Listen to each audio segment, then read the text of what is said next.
Boa noite a todas e todos.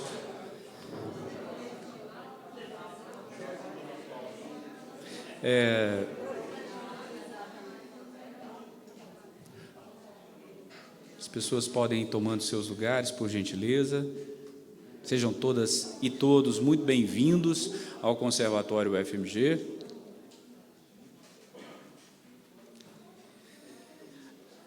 Bom, damos início neste momento à conferência UFMG 95 anos, a cultura na retomada da democracia. Essa conferência compõe o ciclo de conferências Futuro, essa palavra, que comemora os 95 anos da UFMG. Eu aproveito para, nesse momento, também agradecer e destacar, aqui à minha direita, a equipe do Núcleo de Acessibilidade e Inclusão, o nosso NAI da UFMG, que faz a tradução, a interpretação deste evento para a língua brasileira de sinais. Às nossas colegas, nosso muito obrigado. Nesse momento também aproveito para anunciar aqui que vamos convidar a nossa mesa. Convido, neste momento, o vice-reitor da Universidade Federal de Minas Gerais, professor Alessandro Fernandes Moreira, a compor a mesa.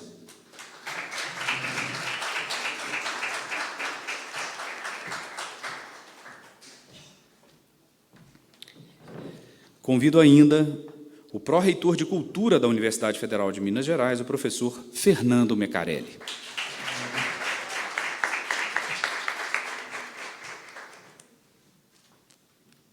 Convido também a nossa professora e pró-reitora adjunta de Cultura, Mônica Medeiros Ribeiro.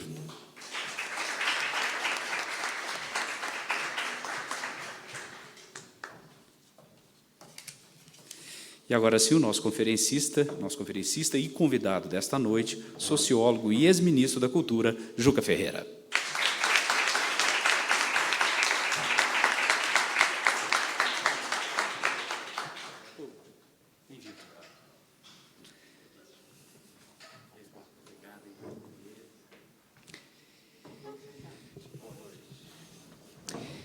Esse evento nós vamos fazer alguns registros, e nesse momento eu registro aqui a presença querida de Arnaldo Godoy, nosso vereador da cidade de Belo Horizonte. Muito bom, Arnaldo.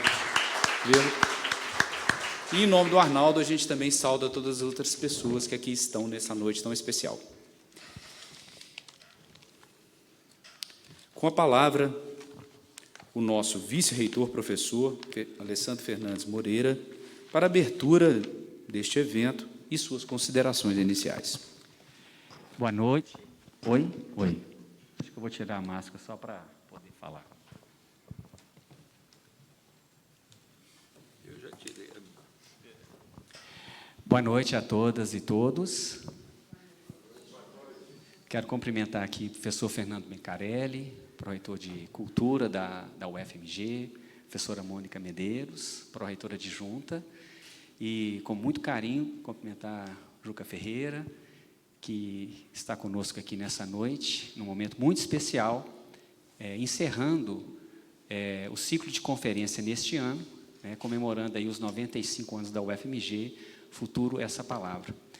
Quero justificar a ausência temporária aqui da professora Sandra, mas ela está chegando, está num outro evento, encerrando, e daqui a pouquinho ela vai se juntar aqui conosco e para esse momento muito especial. Eu tenho duas palavras bem rápidas que eu quero destacar na noite de hoje, que eu considero de muita importância para a nossa universidade. A primeira, acho que todos sabem, que a Universidade Federal de Minas Gerais, neste ano, tomou uma decisão muito importante, que foi criar a sua pró-reitoria de Cultura, numa experiência lá de longa data da nossa diretoria de ação cultural, e toma uma decisão importante. Acho que nós vamos ter até que mudar aí o tripé, ensino, pesquisa, extensão e cultura. Mas, assim, a cultura atuando de uma forma transversal em todas as áreas da nossa universidade. Então, eu acho que isso é um momento muito importante, Por isso o evento aqui é Cultura na Retomada da Democracia. Eu acho que isso é uma defesa que a universidade faz da democracia quando ela toma essa decisão de criar uma pró-reitoria com tão importância. E o outro destaque é que, um pouco mais tarde, né, depois da gente ouvir as palavras do Juca, nós vamos lançar um livro aqui, organizado pelos pró-reitores, e, né, folheando o livro aqui, a gente vai perceber diversos momentos em que, de uma forma assim, né, sintetizando aqui tudo que estamos passando ao longo desses últimos anos, de muita resistência que essa universidade faz a tantas situações difíceis, situações complexas, que vivenciamos, né, nos últimos anos, muito em função da pandemia e também de dificuldades, né, como todos sabem. E é um livro muito interessante porque ele reúne toda uma memória do Festival de Inverno. Não é isso, professor? De uma edição do Festival de Inverno. Então, assim, já fica o convite aqui que, né, após aí as palavras, nós vamos lançar o livro aí, deixar o Fernando, né, estou dando spoiler aqui, né, Fernando? Então, assim, e muito importante esses dois momentos, e mais importante ainda, ter aqui conosco o Juca Ferreira, ex-ministro e ex-secretário de Cultura também de Belo Horizonte, né, Juca? Então, assim, muita alegria, né, receber você aqui, Juca, nesse momento importante de encerramento, neste ano, desse ciclo de conferência. Com essas palavras, então, declaro aberto esse seminário, né, e retorno a palavra ao Marcílio para a continuidade dos trabalhos. Muito obrigado. Eu que agradeço, professor. Bom, e eu convido agora exatamente o professor Fernando Mencarelli, pró-reitor de Cultura, para que possa fazer suas considerações. Bem, boa noite a todas e todos. É realmente um prazer muito grande estar nessa noite aqui, reunidos. Agradecer ao nosso vice-reitor, à nossa reitora, que tanto tem trabalhado aí pela cultura na universidade, e também minha parceira, Mônica Ribeiro, nessa empreitada, e especialmente ao nosso convidado hoje aqui, Juca Ferreira, que, além de estar, né, entre os autores do livro que a gente vai lançar, está aí com uma tarefa bem difícil, né, na equipe de transição, num momento tão importante para todos nós, desenvolvendo aí um trabalho e dando continuidade a um trabalho fundamental para a gente nessa retomada da democracia. Agradecer também a presença de todos os amigos, né, que estão aqui presentes, todos os parceiros aí da reitoria, pró-reitores que vejo aqui, professores, estudantes, técnicos, os colegas todos das secretarias, né, de Cultura de Belo Horizonte, de Contagem, nosso querido Arnaldo Godoy, os autores dos livros, seus convidados, parentes que estão aqui também. Então, hoje é um dia de festa, né, pertinho aí do fim do ano, nos reunimos todos, é uma alegria imensa. Eu preparei aqui algumas coisas para essa abertura, bem rapidamente, para que a gente possa depois ouvir o Juca, que é nosso objetivo maior nessa primeira etapa aqui desse encontro. Bem, as universidades públicas no Brasil, elas vêm dando importantes passos na formulação de uma política em consonância com as enormes transformações em curso na contemporaneidade. Suas prioridades vêm, passo a passo, sendo redefinidas pelo combate às desigualdades sociais, sejam elas de origem econômica, de gênero, raciais, e mesmo pelo reconhecimento de novas pautas, como as pautas decoloniais, que vêm tornando nossas universidades mais abertas às demandas pluriepistêmicas. Também elas têm trabalhado, né, pela atuação no contexto da cultura digital e do capitalismo em suas novas configurações, por uma atuação que responda às questões urgentes que estão sendo postas em todos os campos. Após uma forte política inclusiva e de um alinhamento de suas políticas institucionais, a agenda contemporânea, o lugar da cultura na universidade e o lugar da universidade no campo cultural, eles foram se afirmando cada vez mais como campo estratégico no rumo da transformação de nossas universidades no contemporâneo. Pois poderíamos dizer que a nossa crise, ou as nossas múltiplas crises contemporâneas, elas são fundamentalmente crises culturais. Mas o que fizemos nesses 6 anos de desmonte? Porque é disso que se trata também, né? Primeiro, garantir a continuidade dos programas e projetos em curso, avançarmos em nossa organização institucional e acadêmica, e buscar também o fortalecimento da constituição de redes universitárias. Trabalhamos também para avançar na nossa organização interna, na organização política, administrativa e acadêmica, fortalecendo nossos setores culturais e definindo políticas e planos plurianuais de cultura aprovados nas instâncias superiores das universidades. E, por fim, avançamos na renovação dos projetos pedagógicos, na organização dos currículos, na expansão das ações extensionistas, apostando na transdisciplinaridade e na compreensão da transversalidade da cultura no projeto acadêmico, reconhecendo o seu lugar articulador. Era isso que nos cabia fazer em momento de tantas dificuldades. E quais os pressupostos que estavam nos orientando? Primeiro, a ideia, né, da cultura como um direito. E, segundo, também a concepção da universidade como uma instituição cultural, científica, de ensino, mas cultural. Na UFMG, né, como o nosso professor Alessandro, nosso vice-reitor, mencionou, recém criamos a Pró-Reitoria de Cultura. Conquista que é resultado de décadas de trabalho de muita gente e que se concretizou agora.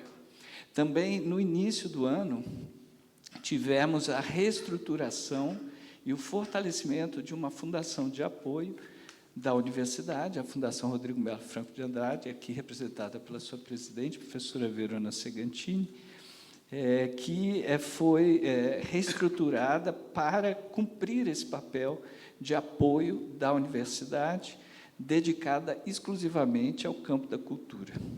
E, desde o ano passado, estamos trabalhando na criação de um novo plano de cultura para a universidade, buscando envolver ativamente a nossa comunidade. A gente está, nessa semana, realizando um ciclo de fóruns simultâneos a essas atividades aqui.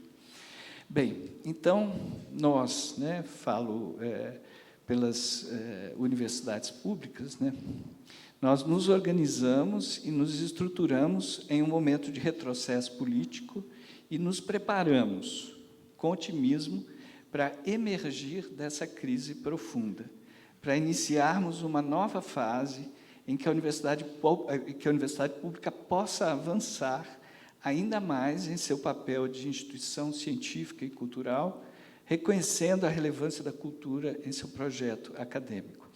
Essa nova governança, né, na área da cultura pela qual a gente vem trabalhando nas universidades e suas implicações nas políticas para a cultura nas mesmas instituições são parte de um trabalho de resistência, de construção e de criação de uma plataforma para participarmos da reconstrução do que foi desmontado ou mesmo destruído nos últimos anos no campo das políticas culturais. Também é importante para defendermos uma abordagem contemporânea e emancipatória no debate nacional e internacional que inclui a cultura como campo estratégico nas políticas públicas, nos organismos internacionais e em nossas próprias universidades, e para cumprirmos plenamente a missão de nossas universidades ao potencializá-las como lugares de cultura. Por isso, é tão importante termos hoje a presença de Juca Ferreira para tratar desse tema, cultura na retomada da democracia. E também por isso, para finalizar, eu gostaria de ecoar aqui também algumas das colocações recentemente apontadas, né, na chamada Carta de Campinas. Aqui temos Fábio e Tayane representando a diretoria do Fórum de Gestão Cultural das Instituições Públicas de Ensino Superior, o FORCUT. Nós fizemos recentemente um congresso em Campinas e que dele acabamos redigindo também uma carta que hoje foi entregue ao Juca. E, nesse encontro, a gente, entre outras coisas, aponta, né, as seguintes questões. As instituições públicas de ensino superior, elas reconhecem o seu papel fundamental nesse processo de retomada da democracia e se comprometem a contribuir para a difusão e exercício dos direitos culturais e para a sua efetividade.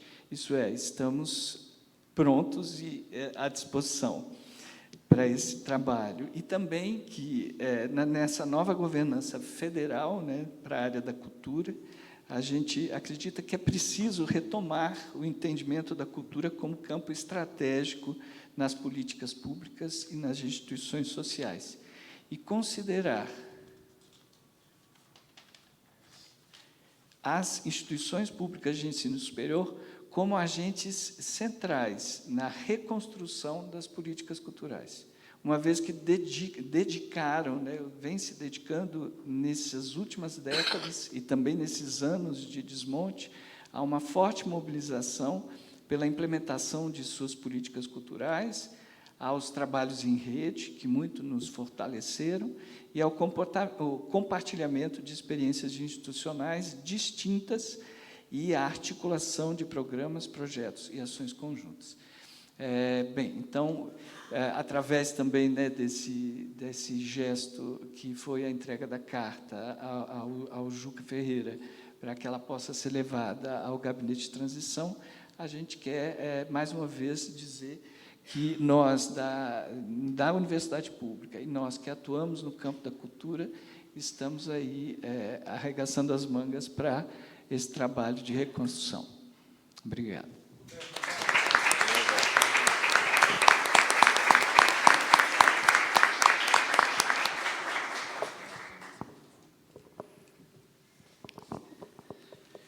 Convido agora a nossa pró-reitora adjunta de Cultura, a professora Mônica Medeiros Ribeiro, para suas considerações. Mônica, por favor. Bem, boa noite a todas e todos.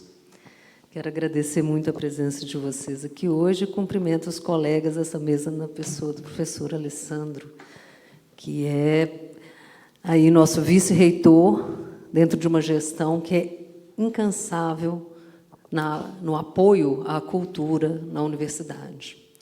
Bem, então, vou falar só um pouquinho da história desse livro, né?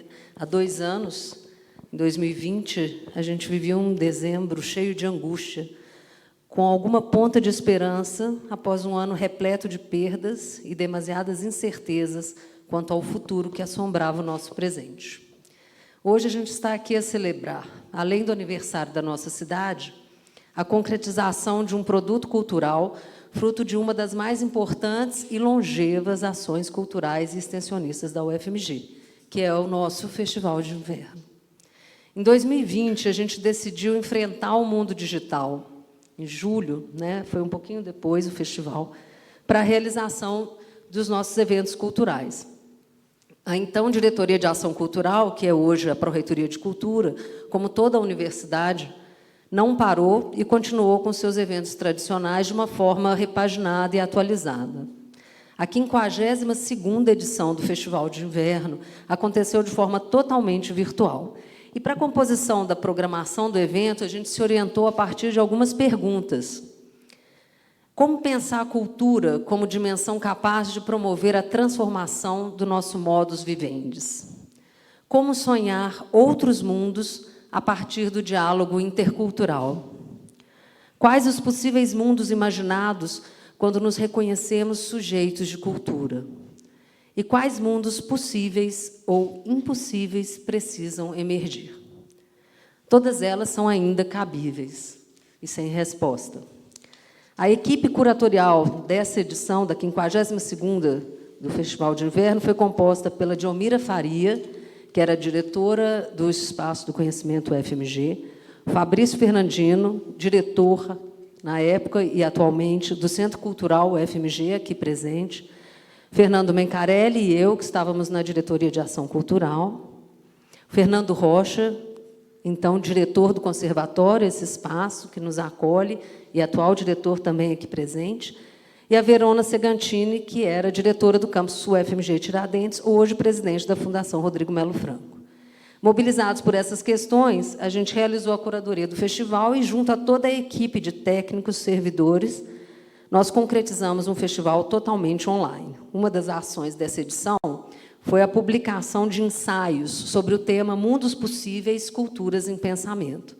Então, a gente convidou uma série de artistas e pensadores a compartilharem suas reflexões a partir dessas perguntas que eu comentei com vocês, e propusemos a eles alguns subtemas, como o direito de existir, as utopias nas artes e ciências, experiências urbanas, diversidade e bem comum, impactos das tecnologias nas culturas e sonhos de outros mundos. Aí a gente recebeu uma série de textos e também imagens e poesias de artistas, mestres da tradição e pensadores, como Angélica Freitas, Bernardo Jefferson de Oliveira, Cal Guimarães, Denilson Baniwa, Eneida Maria de Souza, José Jorge de Carvalho, Juca Ferreira, Cacá Verá, Nego Bispo, Pablo Gobira, Paulo Pires, Ricardo Domenech, Ricardo Aleixo, Roger Deff. Esses textos foram compilados e divulgados de forma digital na série Ensaios Mundos Possíveis durante o evento em 2020. Depois do festival, a gente começou, então, a organizar esse material num formato de livro e convidamos para nos enviarem outros ensaios a respeito do mesmo tema os autores Ana Gomes, Cássio Issa, Gil Amâncio, Lúcia Gouveia Pimentel, Renata Marques, Shirley Miranda e Vanginei Leite Silva, além de transcrevermos a palestra A Cultura como Criação de Mundos, de Ailton Krenak. Esses são os autores do livro que hoje lançamos. Para este lançamento, a gente convidou o sempre ministro da Cultura, Juca Ferreira, como representante de todos os demais autores desta obra, para compartilhar conosco sua conferência Cultura na Retomada da Democracia. A gente espera que o livro Mundos Possíveis, Culturas em Pensamento, possa se desdobrar em outros mundos imaginados pelos leitores dessas obras. Finalmente, a gente agradece a toda a equipe da editora UFMG, na pessoa de seu diretor, Flávio Carsalade, que muito se empenhou para que conseguíssemos hoje compartilhar essas palavras e imagens. Muito obrigada. Eu passo a palavra ao Marcílio.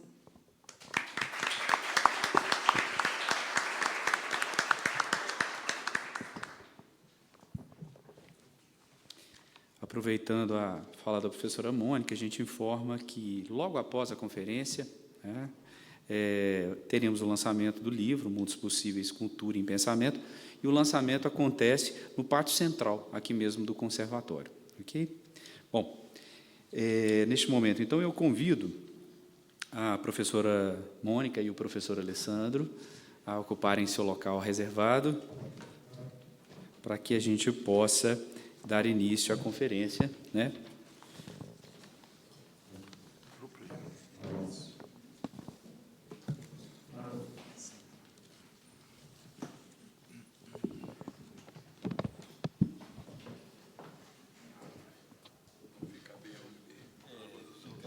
Muita cadeira. Bem. Prontinho, Fernando? Ó, o seu microfone já está ok aí? Tá ok, professor. Fernando, por favor, a palavra é sua, que tenhamos todos nós um excelente evento, uma excelente conferência. Obrigado, Marcílio. Só uma correçãozinha, o lançamento do livro a gente vai fazer naquela sala ao fundo do conservatório, não necessariamente do pátio, porque a gente achou que podia chover, então é mais ao fundo ali, próximo à garagem. Bem, Juca Ferreira dispensa apresentações, o currículo extensíssimo, então vou ser bem breve para que a gente já possa ouvi-lo. Juca Ferreira é sociólogo e presidente do Instituto Cultura e Democracia. Foi 2 vezes ministro da Cultura e ex-secretário de Cultura de São Paulo e de Belo Horizonte. Foi por 2 vezes vereador e secretário de Meio Ambiente em Salvador. Atualmente é também embaixador especial da Secretaria-Geral Ibero-Americana. Então, Juca, a palavra é sua. Muito obrigado. Obrigado, Fernando. Boa noite a todos e a todas. Eu gostaria de começar agradecendo a deferência de terem me convidado para participar desse evento, num momento importante de celebração do aniversário da universidade. E eu além do lançamento do livro, eu incluiria também a celebração da criação da Pró-Reitoria de Cultura. Me parece que só 4 universidades no Brasil tiveram essa coragem de dar esse passo de dar um status para a cultura dentro da vida da sua universidade, nesse plano de ser uma pró-reitoria específica, porque, em geral, é parte da pró-reitoria de extensão, não é isso? Então, é um passo importante. Eu quero parabenizar a reitora Sandra Almeida, o vice-reitor Alessandro Moreira, Fernando Carelli e Mônica Medeiros. Foi com quem eu lidei durante esse período, desde que eu era secretário de Cultura daqui da cidade, e tínhamos planos de fazer muita coisa junto. Começamos a fazer ações entre a secretaria e a universidade. A reitora era uma entusiasta desse papel da universidade junto à comunidade, e nós éramos entusiastas de termos a parceria com a universidade, que é uma parceria importante. Eu tenho dito que a gestão cultural, para ter qualidade, precisa estabelecer vínculos com as universidades, porque quem está na operação dificilmente tem condições de resolver todos os problemas conceituais que a prática cultural vai criando. É muito importante a contribuição que a universidade pode dar de retaguarda conceitual, de estabelecer parâmetros para as estratégias culturais do país. Então, eu reitero esse meu agradecimento de estar aqui, mantendo um diálogo que já vem, né, Fernando, há algum tempo. Durante esse período, 2 anos, né, eu fiquei nervoso, muitas vezes, e ansioso, porque eu queria ver meu texto na rua. O tema da economia da cultura vem crescendo no Brasil, mas vem crescendo dentro de um escopo como o Brasil trata as economias, como se fosse algo desconectado da sociedade, e é meio uma tradição extrativista, buscando, falamos de lucro, de negócios, sem perceber de que o objeto da economia cultural é algo muito sensível, muito delicado e muito importante para a sociedade, que é a dimensão simbólica da sociedade com seus produtos e processos. Então, essa reflexão que coloca a interação entre uma dimensão e outra, que eu arrisco a dizer no livro, que é entre o valor de uso e o valor de troca desses produtos, precisa ser aprofundado, para que essa economia não signifique a banalização de uma dimensão tão estratégica, que foi bem descrita aqui pelo professor, quando falou, que é a dimensão cultural, que é estratégica para o futuro do país e para a qualidade de vida da sociedade como um todo. Queria registrar a presença, tem muitos amigos aqui, eu não vou registrar a presença de todos, porque senão eu ia passar a noite saudando meus amigos e ia fulanizar o evento. Mas Arnaldo Godoy, um vereador, eu era menino em Salvador, já ouvia falar de Arnaldo Godoy como vereador da cultura de Belo Horizonte.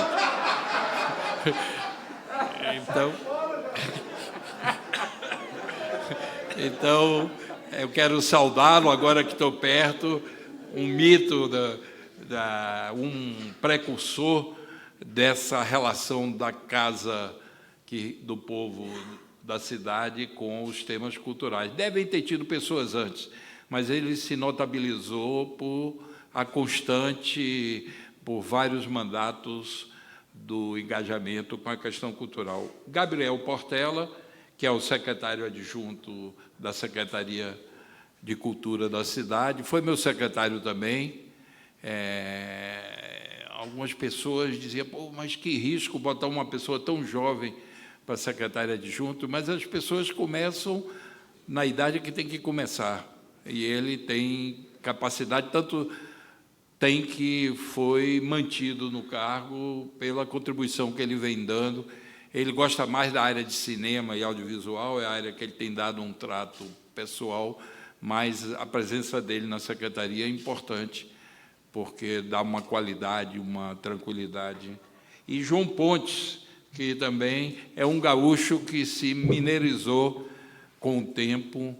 Os gaúchos reclamam que ele não é mais gaúcho. Eu não sei se ele é gaúcho, ou se é mineiro, ou é mineirucho, eu não sei exatamente, mas também é da Secretaria de Cultura da cidade e muito atento a uma série de questões que envolvem a gestão cultural. Então, eu queria saudá-lo também.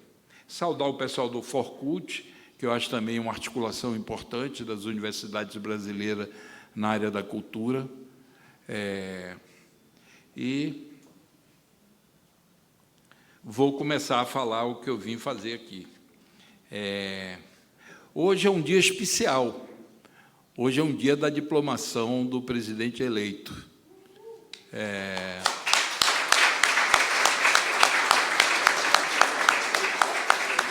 Institucionalmente, a diplomação é o reconhecimento por parte do Judiciário de que o processo de votação se deu e que foi a bom termo e que o candidato vitorioso está em condições de assumir o governo, que será no dia 1º de janeiro.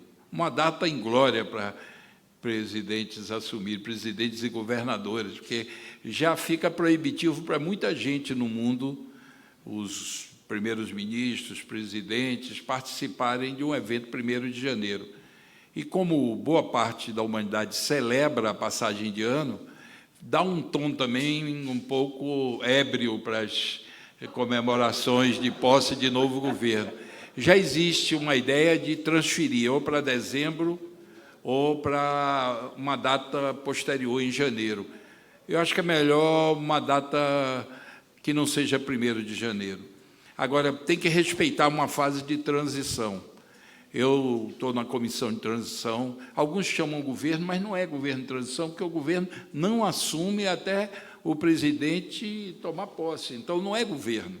É uma comissão que tem o papel de fazer a prospecção dos dados, receber todas as informações que demandar, é da lei. É evidente que muitas não são passadas com a transparência que precisariam ser passadas, mas tem um rito legal que é importante para dar estabilidade à democracia e possibilitar que quem está chegando tenha condições mínimas de governar.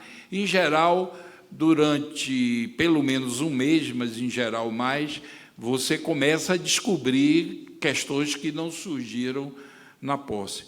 O que surgiu, eu digo sem nenhum medo de errar, é impressionante o nível de destruição que foi feito no Estado brasileiro.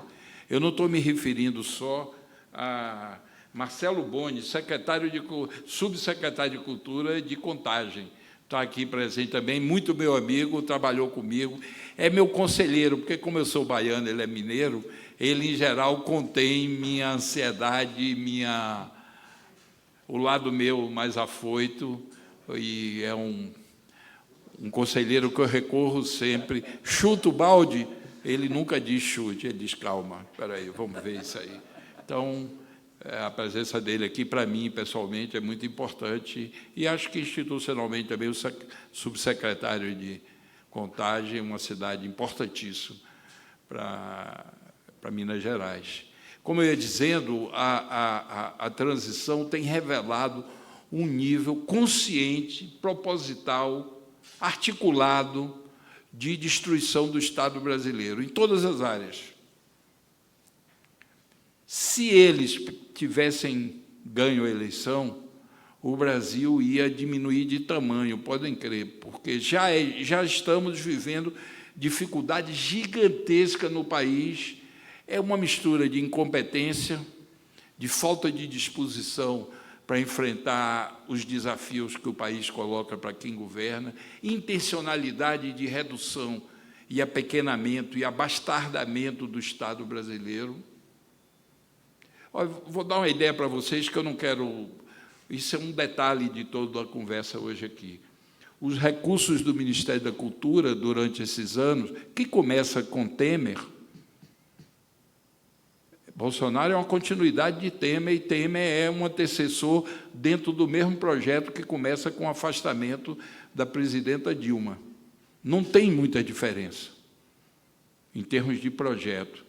Claro que Bolsonaro tem uma disposição e um ímpeto mais destruidor ainda do que o Temer.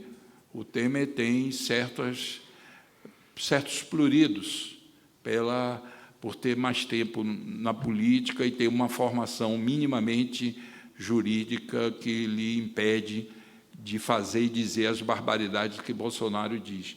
Mas eles reduziram em 85% com cálculo atualizado pelo IPCA, os recursos para a cultura no Brasil. 85%. Isso é quase inviabilizar. E a intenção era inviabilizar toda a presença e a participação do Estado Nacional na construção do desenvolvimento cultural. Reduziram a estrutura do Ministério a menos da metade. Acabaram com a estrutura administrativa. Hoje o Ministério depende da estrutura administrativa do Ministério do Turismo, a quem a Secretaria de Cultura está ligada, e um nível de banalidade primária dos procedimentos gerenciais e administrativos. Esses recursos foram reduzidos de 241 milhões a 36 milhões. Algumas vinculadas, Ancine, Fundação Palmares, Funarte, estão falimentares. Se não houver um investimento pesado na reconstituição desses órgãos, nós vamos ficar carregando sacos de pedra, que não tem mais finalidade nenhuma na contribuição que o Estado pode dar para... Teve um dia que eu quase choro, confesso isso. Quando chegaram os dados e as informações que nós fizemos uma leitura coletiva, eu tive noção do lado consciente e proposital desse processo de destruição. Agora, não dá para refletir a cultura no Brasil isolando do resto do processo. Como foi dito aqui, o Brasil vive uma crise nesse momento, uma crise profunda, que tem um ponto de mutação na eleição de Lula, mas a eleição de Lula não é uma mágica. Não tem condição de... O presidente eleito vai ter que enfrentar uma realidade de alta complexidade no Brasil. Eu vou falar rapidamente das condições, mas o Brasil está vivendo uma crise de grandes proporções. Nem todos os aspectos são visíveis. E com muitas facetas. Redução da atividade econômica. Lula deixou o Brasil como a 6ª economia do mundo, hoje está caminhando para a 15ª. A indústria reduziu bastante. A única área que foi preservada é o agronegócio. Redução da atividade econômica, desemprego, a fome rondando os lares pobres de todo o Brasil. 33 milhões de brasileiros e brasileiras estão passando fome. E quase 50 milhões estão no que chamam insegurança alimentar, que é um estágio próximo da fome, mas que tem algum provimento das suas necessidades básicas. Corrupção nos altos escalões do governo praticada à luz do dia, em todos os ministérios, através de favorecimento de apaniguados, superfaturamento. Eu nem sei o que é que o presidente Lula vai fazer com essas informações, porque se for no pé da letra, vai ter que prender muita gente. Talvez chegue até o presidente atual, porque a cumplicidade é óbvia desse processo de corrupção. E, enquanto isso, o Brasil está sendo vítima da destruição e abastardamento do Estado Nacional e de suas instituições, destruição das diversas políticas públicas bem-sucedidas. Nós éramos exemplo mundial de vacinação. Nós abolimos várias doenças que, quando eu era menino, era um terror das crianças, como paralisia infantil. Nós abolimos. Eu estou dando... porque eu não sou médico, nem tenho a intenção de alargar essa abordagem. Estou chamando a atenção porque eu vou mostrar de que temos tudo para ser otimista e temos tudo para ser pessimista. E temos muito mais para ser realista, porque vamos ter que sair desse buraco, e o pessimismo não é uma energia boa para quem precisa fazer um esforço grande, precisa acreditar na possibilidade de futuro. Mas é impressionante a destruição das políticas públicas, algumas com resultados positivos na vida dos brasileiros e brasileiras, ataque aos direitos sociais, previdência, direitos trabalhistas, direito das mulheres, direito que os negros conquistaram. Nossa reitora chegando. Boa noite, reitora.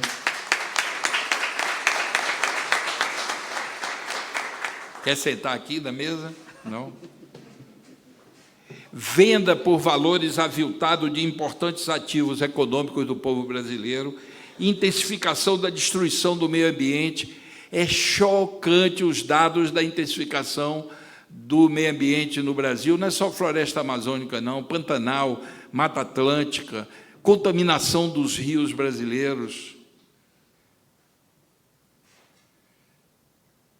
apropriação da água desses rios por parte do agronegócio, em detrimento das comunidades que vivem e precisam dessa água para sobreviver. Não contentes, declararam guerra à cultura e às artes. O presidente declarou guerra à cultura e às artes, vários dos seus auxiliares. Não é uma tese deles, na verdade é uma tese mundial dessa extrema-direita emergente no mundo inteiro. Você vai lá no leste europeu, os caras estão falando em guerra à cultura, de um tal do marxismo global, falam mal de Gramsci, andaram lendo Gramsci, mas não entenderam nada, porque Gramsci colocou a inteligência dele a serviço da libertação e do avanço da sociedade na direção de uma sociedade de felicidade e de bem-estar. E eles trabalham como se fosse um maquiavélico que usava o conhecimento sociológico sobre o funcionamento da sociedade para aumentar a dominação. E eles acabam achando de que são aprendizes de Gramsci e estão trabalhando mecanismos culturais de mistificação, de processos absolutamente abjetos. Eles descobriram a importância da cultura. Nós temos que reconhecer isso no Brasil. Enquanto os operadores da política de esquerda e do campo democrático têm o maior prurido em assumir a importância da cultura nos processos de transformações da sociedade, essa extrema-direita emergente que teve em Bolsonaro o seu elemento principal, compreenderam de que a sociedade, as batalhas que viveremos no século XXI passam inevitavelmente pela cultura. Em tão pouco tempo, chegaram perto de inviabilizar as instituições culturais do Estado, as políticas, os programas e os serviços públicos, incluindo o sistema de fomento e financiamento da cultura e das artes. Eles reduziram, como eu falei no início, drasticamente os recursos públicos disponíveis para a cultura e trancaram o pouco que tinha. O Fundo Nacional de Cultura está trancado, com pouco funcionamento, o Fundo Setorial do Audiovisual, que vem alavancando um sucesso do cinema brasileiro, incluindo o mineiro, que é um dos cinemas emergentes mais potentes. Quando o Lula assumiu a primeira vez, o Brasil fazia menos de 10 filmes por ano. Hoje está fazendo 200 filmes por ano, ganhando prêmio nos grandes festivais do mundo. Todas as capitais brasileiras têm empresas de produção de cinema e audiovisual, e boa parte das cidades de médio porte. A atividade já é superavitária no Brasil, ainda não é industrial, mas já é superavitária, já tem uma estrutura. E eles trancaram propositalmente, e tem um maquiavelismo. Eu afirmo isso, podem alguém anotar, e eu adoraria que viesse me desafiar para a gente ter um aprofundamento disso. De um lado, eles trancaram a possibilidade da continuidade do desenvolvimento do cinema brasileiro, porque trancaram os recursos. Já tem projeto de lei da extrema-direita no Congresso para acabar a Condecine, que é essa taxa que cobra um percentual mínimo dos que lucram com o cinema e audiovisual brasileiro para financiar a atividade. Eles trancam e, do outro lado, canalizam, facilitam para esses grandes players, tipo Netflix, etc. e tal, usem essa infraestrutura instalada para se apoderar do cinema brasileiro. Então, em vez de um cinema brasileiro, que é um sonho da modernidade no Brasil, que vem desde a primeira metade do século passado, querem substituir para nos transformar em prestadores de serviços para esses grandes players. Se dedicaram a perseguir e ameaçar artistas e toda a área cultural. Eles reabriram processos aprovados há 15 anos, processos culturais de recursos públicos foram utilizados por cineastas e produtores culturais, já aprovado, sem nenhuma motivação, reabrem e ficam pedindo documentos, nota sobre esse almoço que vocês patrocinaram durante a filmagem. Agora, como vai conseguir? Muitas vezes o restaurante não existe mais. O Kleber Mendonça, de Bacurau, o diretor do Bacurau, que teve a coragem, num desses grandes festivais, foi em Cannes, de fazer um ato contra o governo Bolsonaro, estava sendo perseguido, já abriram uma porção de processos contra ele, mas não é só ele, não. Muitos artistas estão sendo... Outro crime grave contra o país e o povo brasileiro é essa tentativa de inviabilizar as universidades públicas. Isso vocês sabem melhor do que eu, não preciso nem... A negação e a perseguição à ciência, ao conhecimento e ao pensamento em geral. Isso é grave. Isso é grave. Eles querem regredir, segundo Beluso, o economista da Unicamp, eles querem regredir a antes do iluminismo, negar todo o conhecimento, ciência, universidade, desenvolvimento, a cultura, a inteligência, a razão, o conhecimento e a ciência estão sendo vítimas de um fundamentalismo canhestro, pregado por mercadores da fé com total cumplicidade do governo. Os problemas estruturais do país só se agravaram durante esse período. Todos os aspectos do país, fome, desemprego, queda da atividade econômica, redução da atividade cultural, capacidade de vacinar para proteger a nossa população contra as doenças, tudo, qualquer aspecto que você analisar, isolar o Brasil da comunidade internacional. Ninguém leva o Brasil a sério. Sempre foi um país queridinho. Eu morei por força do exílio e depois do trabalho, depois que eu fui ministro de Lula, eu fui trabalhar no exterior. Eu não sou mais embaixador especial da CEGIB, não. Eu morei em Madrid durante quase 3 anos. Vi o carinho que o mundo tem com o Brasil. Eles olham para cá e percebem que tem um potencial de construção de uma sociedade menos afetada por dogmas da sociedade judaico-cristã, que tem um potencial de vitalidade, que não se realiza nunca, mas que está potente na vida e na cultura do nosso povo, a alegria de viver, a vida corporal, tudo isso. A gente não dá valor porque o dia todo mundo... Mas quando você faz Eu morei na Suécia, morei na França, as pessoas se cumprimentam mantendo uma reserva técnica de que aqui só pode entrar com permissão. Enquanto aqui todo mundo se pega, chega junto, tem algo diferente que muitas vezes é mistificado mas nós temos um potencial de construção de uma sociedade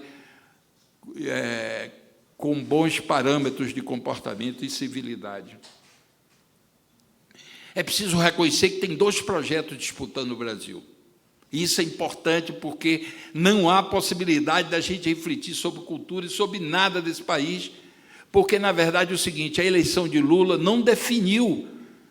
A eleição de Lula criou a possibilidade de nós resolvermos uma série de problemas e retomarmos o caminho da democracia, mas não tem nada resolvido.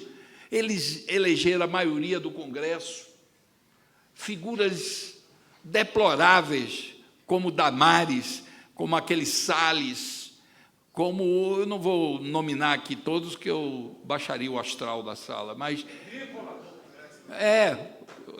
E eles ainda têm uma força na sociedade, tem uma força grande, e a gente precisa perceber isso, e tem uma dimensão cultural na ação deles.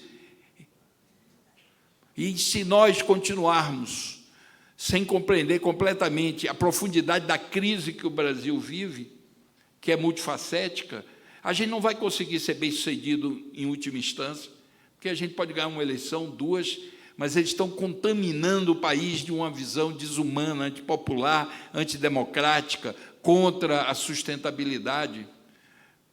Então, esses 2 projetos, por um lado, eles querem transformar o Brasil num país subalterno e regido pela geopolítica dos países do hemisfério norte, sob o comando dos interesses do capital financeiro global e submetido à usura e à mesquinhez de setores da nossa elite.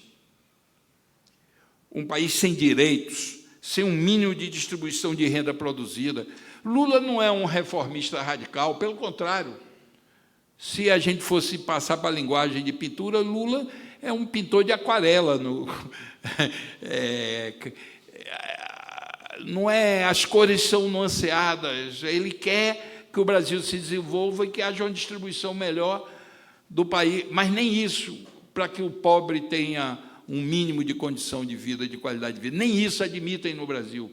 Derrubaram uma presidenta e prenderam Lula, criaram essa demonização toda da esquerda para tentar acabar um determinado partido político. Tudo isso apenas porque não querem um mínimo de distribuição de renda no país, um mínimo de democracia e um mínimo de respeito a restrições para proteger o meio ambiente. Um país sem direitos, sem um mínimo de distribuição da riqueza produzida, sem cultura, sem ciência, funcionando como um simples entreposto comercial ou uma grande fazenda do agronegócio. Estamos, por outro lado, com a vitória do presidente Lula, que é a outra alternativa que se agrupou em torno do presidente Lula, que é a maior liderança política do país. Nós temos o estadista mais bem acabado como projeto. Ele é maior do que Getúlio, porque Getúlio não tinha esse elan democrático.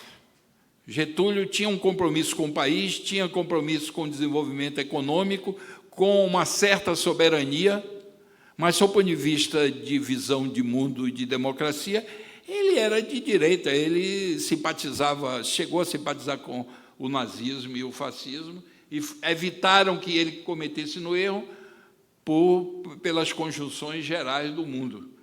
Lula não, Lula é democrático, não é um líder carismático no sentido de que é a pessoa física. Agora, países que têm pouca estrutura organizativa na sociedade canalizam excessivamente o seu projeto, seu programa, sua demanda de justiça social para uma figura. E ele encarna isso. Agora, não há milagres. Lula não é Deus nem semideus. Na verdade, a sociedade brasileira vai ter que reagir e investir na construção de um novo ciclo de desenvolvimento do país que tem a característica diferente de todos os ciclos anteriores. E aí eu não preciso dizer, mas anotei aqui, a universidade tem um papel central a universidade é central no projeto de desenvolvimento democrático, popular, com soberania do país. E é nesse sentido que a gente tem que se situar dentro dessa complexidade, tem elementos negativos para dar de pau e tem elementos que permitem a gente sonhar com um futuro melhor. A qualidade de vida que desejamos dependerá sempre das ideias predominantes sobre o valor da vida e sobre a maneira como nossa sociedade se organiza para satisfazer necessidades e demandas humanas. Isso é aí que entra a cultura. A ideia de que a cultura é central para o desenvolvimento do nosso país tem que ser parte indissociável de um projeto de nação. A cultura representa uma das maiores e mais promissoras economias do planeta, uma economia complexa, caracterizada por forte associação com o conhecimento, movida pela criatividade e pelas ideias, impulsionada por um desenvolvimento tecnológico e vertiginoso. Ela não pode vir a ser, ela pode vir a ser em um futuro próximo um dos nossos diferenciais no mercado mundial. Eu não vou adiantar porque está no livro, pequeno comercial do livro. O espantoso desenvolvimento dos meios de comunicação e das tecnologias digitais, desde a segunda metade do século passado, fundou as bases para um novo ciclo de planetarização e intercâmbio cultural entre as nações, cujas consequências ainda hoje estamos a nos adaptar. Os argentinos reclamam da timidez das nossas universidades. Temos que construir cooperação e integração entre essas universidades. O Brasil é tímido nisso. A língua espanhola e portuguesa são línguas irmãs. Dá para construir um território científico e de conhecimento com nossas universidades, e eles têm o maior interesse nisso. Eu estou sendo porta-voz de demandas que eu vou muito à Argentina participar de atividades e sempre os representantes das universidades fazem uma queixa que querem mais proximidade com as universidades brasileiras. Espera aí. A guerra cultural vem sendo um componente central da narrativa política dessa extrema-direita emergente, não só no Brasil, como em outras partes do mundo. A guerra cultural tem uma função estratégica para a extrema-direita de minar os valores que dão sustentação à vida civilizada, à democracia, à ideia de justiça e igualdade. Estamos, mais uma vez, diante da contradição entre civilização e barbárie, já posta pelo nazismo e fascismo no século passado. Com a chamada guerra cultural, querem destruir os valores e as visões de mundo que estimulam e proporcionam padrões civilizados de comportamento, relações sociais qualificadas e que possibilita a convivência de diferentes setores culturais, ideológicos, comportamentais, etc. É a famosa convivência, permite a convivência, a vida em comum, o projeto coletivo. Essa extrema-direita que está emergindo nessas duas primeiras décadas do século XXI demonstra ter aversão às liberdades conquistadas pela humanidade a partir da década de 60 do século passado. O projeto político democrático, por outro lado, é comprometido com a justiça social e com a sustentabilidade, vai precisar assumir uma dimensão muito mais ampla e profunda do que foi até agora. Esse é um dos grandes desafios da humanidade nesse momento. Não é só desafio no Brasil, não. É preciso ampliar o conceito de política, de organização da sociedade, de valores. O projeto político de todos os que lutam pelo restabelecimento de um processo democrático no país terá que adquirir uma grandeza e uma amplitude que não se restringe apenas a uma certa distribuição de renda e ao aumento relativo do poder aquisitivo dos trabalhadores mais pobres. É evidente que isso é essencial, isso é premissa, mas se nós ficarmos nesse elemento mais primário, uma distribuição para garantir a sobrevivência, nós estamos perdidos como sociedade. Nós temos que mobilizar a sociedade por um projeto mais amplo, sonhar maior, mais profundo. Como imperativo histórico, vamos ter, nas próximas décadas, uma disputa desses projetos de longo prazo para o país, para o povo brasileiro e para a humanidade. Nossa narrativa e nossas propostas necessitarão ter formulações contemporâneas capazes de expressar como compreendemos a felicidade pública e coletiva e uma definição clara sobre o que seriam as condições sociais desejadas para o bem viver, para uma vida com qualidade, para possibilitar que a felicidade esteja ao acesso de todos e todas, como também nossas ideias e como pensamos em garantir os direitos e as liberdades individuais. Não conseguiremos avançar muito e afirmar a hegemonia política de um projeto democrático, nem consolidar a democracia, sem uma grande transformação e afirmação de valores na sociedade entre nós mesmos. Nós não podemos esquecer que quase a metade do país votou em Bolsonaro e nos seus representantes para o Congresso e para governadores. O Brasil não será historicamente bem-sucedido como uma nação democrática, socialmente justa e ambientalmente sustentável, sem uma ampliação de oportunidades e dos direitos para todas e todos. Não dá para pensar em felicidade individual e coletiva ao lado de mais de 30 milhões de brasileiros passando fome. Isso é um absurdo. Será necessário propiciar uma educação libertadora, qualificada e contemporânea, assim como uma democratização da comunicação que possibilite o acesso de todo o espectro do pensamento e das manifestações culturais, um outro nível de qualidade de informação. A informação no Brasil é toda manipulada, eu fico impressionado. Eu gosto de televisão, mas não gosto do que eles oferecem.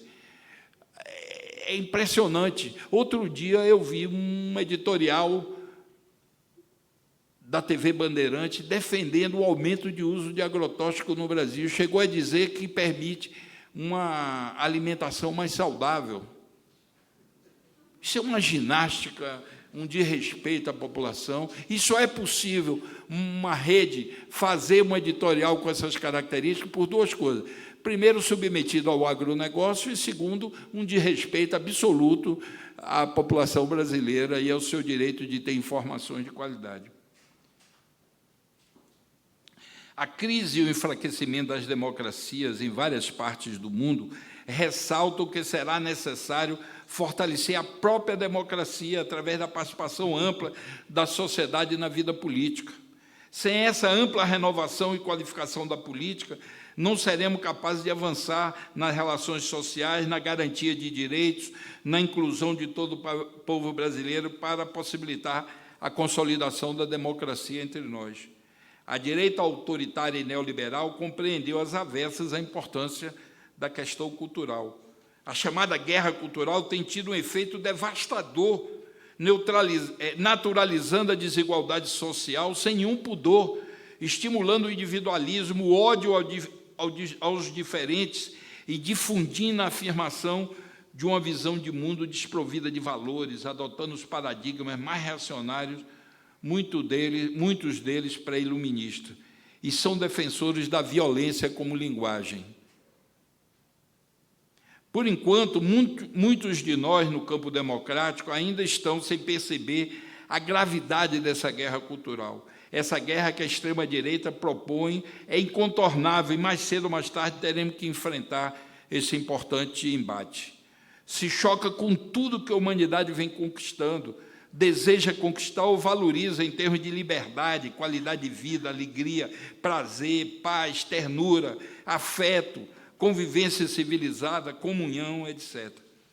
Sem nenhum pudor, representa um instinto de morte, a repressão, a violência e o medo. São distópicos por natureza e têm na força e na violência seus principais argumentos. O Brasil é bem maior do que esse projeto medíocre, e a humanidade em geral quer muito mais do que eles prometem e podem oferecer. Para enfrentá-los com sucesso, nós temos o desafio de ampliar e atualizar nosso conceito de política e o âmbito do nosso diálogo com a sociedade. Só assim poderemos empoderar a sociedade de valores, sonhos e desejos e contribuir para um grande movimento libertador que impulsione a sociedade e o Brasil para frente em direção às utopias humanas. Em vez de seres humanos prisioneiros de pobres ilusões e falsas promessas de felicidade do capitalismo, vivendo vidas medíocres enquanto escravos do capital, sem valores nem princípios éticos, e correndo atrás das miragens do capital, como propriedade, exacerbação do consumo fútil, o egoísmo, o narcisismo e a disputa e a concorrência com os semelhantes. Para retomar e refazer o caminho da construção do projeto coletivo no Brasil e afirmar suas utopias civilizatórias, teremos que fortalecer no dia a dia da sociedade e no imaginário popular os valores mais profundos de igualdade, fraternidade, solidariedade, justiça social e a afirmação de uma só humanidade em meio à diversidade.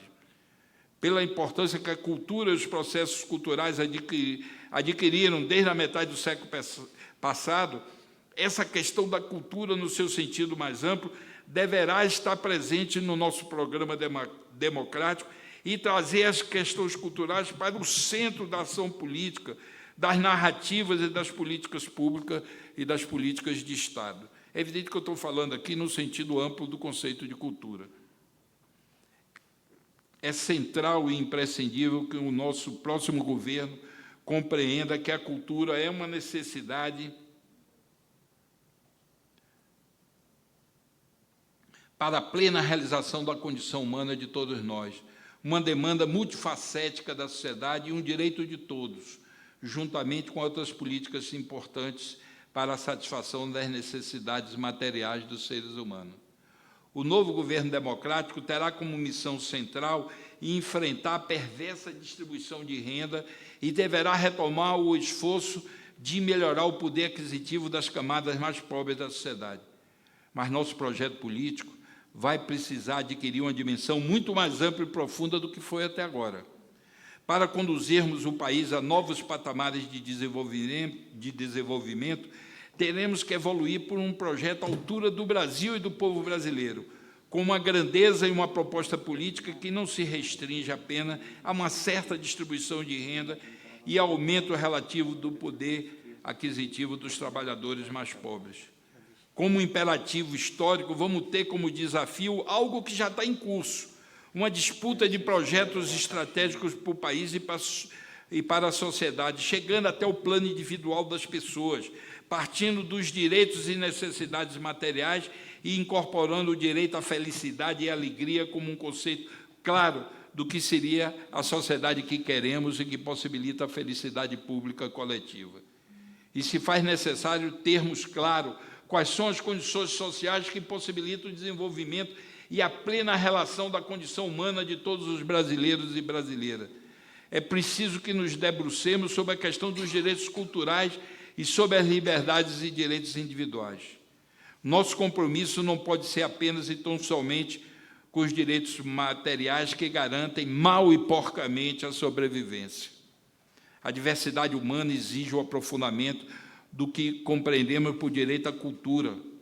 E temos que ter claro que não conseguiremos sair desse impasse histórico que o país está atolado sem uma grande transformação de valores e a clareza que, sem uma ampliação das oportunidades de acesso à cultura e a afirmação da sociedade como princípio democrático, a diversidade humana e cultural com suas muitas demandas e necessidades. Estou terminando.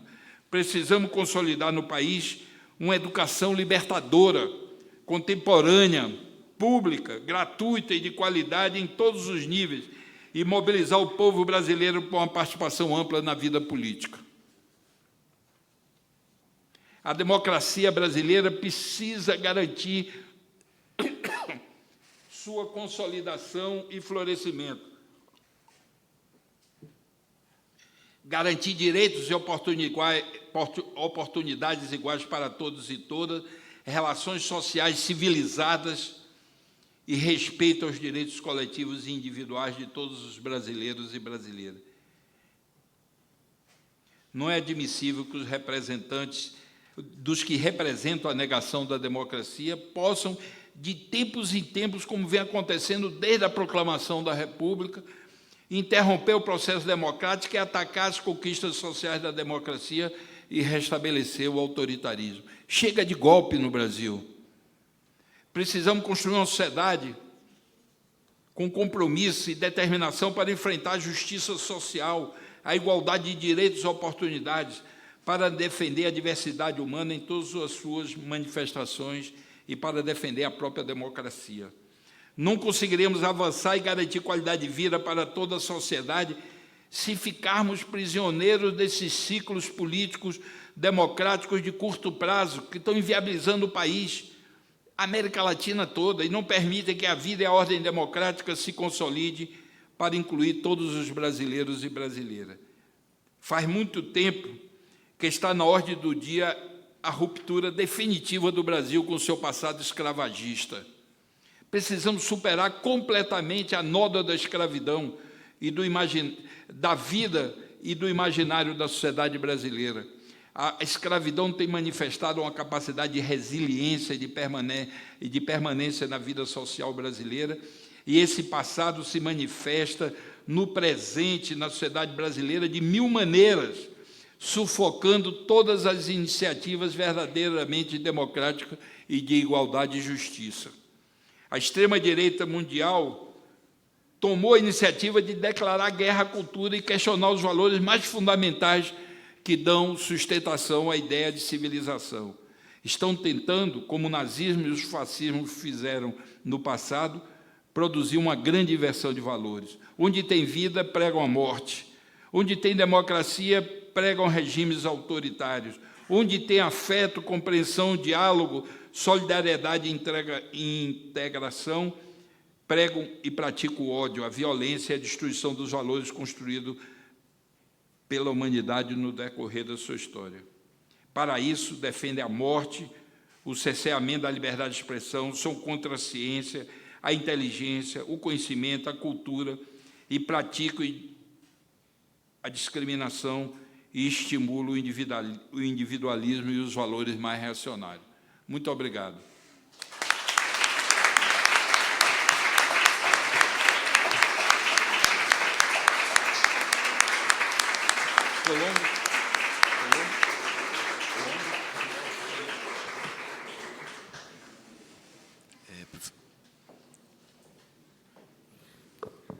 Eu vou convidar aqui a nossa reitora, gente, numa noite tão especial, para que ela possa também passar a mensagem dela, né, reitora. Querida, você está vindo no início dessa nossa cooperação. Boa noite a todos e todas. Primeiro, um agradecimento muito especial ao Juca por estar conosco aqui, nesse momento também muito especial. Eu queria agradecer a presença de todos vocês, o trabalho da DAC, que agora não é mais DAC, é Procult. Nós temos uma das poucas universidades que tem agora uma pró-reitoria de cultura, exatamente.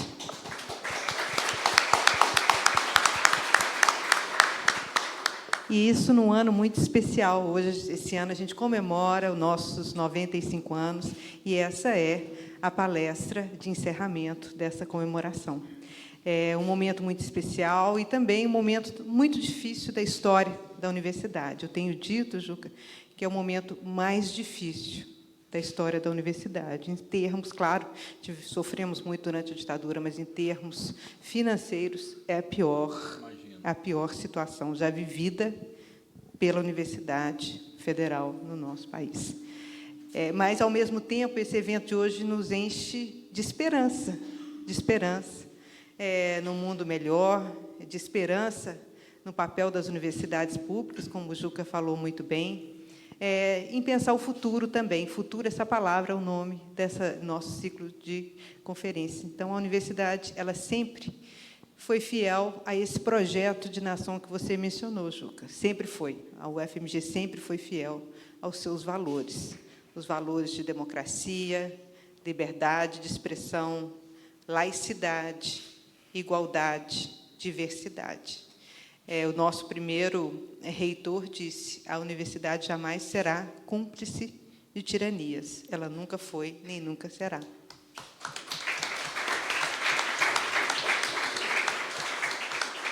E um dos nossos reitores, que foi afastado no período da ditadura, ele disse que a condição primeira da cultura é a liberdade. Mas não é essa liberdade tão propagada hoje, a liberdade individualista. É a liberdade que a democracia requer, que é a liberdade de compartilhar com o outro os sonhos e o respeito também aos outros e à diversidade. Então, acho que é isso que é a nossa universidade. Para nós é uma honra ter uma pessoa como o Juca, uma pessoa sensível que fez essa palestra maravilhosa nesse momento histórico da nossa instituição. E a gente não pode nunca perder nem a ternura, nem a esperança. Então, vamos juntos na esperança de dias melhores, que eu tenho certeza que virão. E saibam, viu, Juca, que isso leve um recado para o presidente Lula, que ele sempre pode contar com as universidades brasileiras. As universidades federais brasileiras públicas estarão sempre à disposição do governo para construir esse país que a gente quer, um país mais justo, mais equânime, com menos desigualdade, um país mais respeitoso, um país mais solidário, sem dúvida alguma mais sustentável. Muito obrigada. Agora, mais uma salva de palmas para o nosso querido Juca.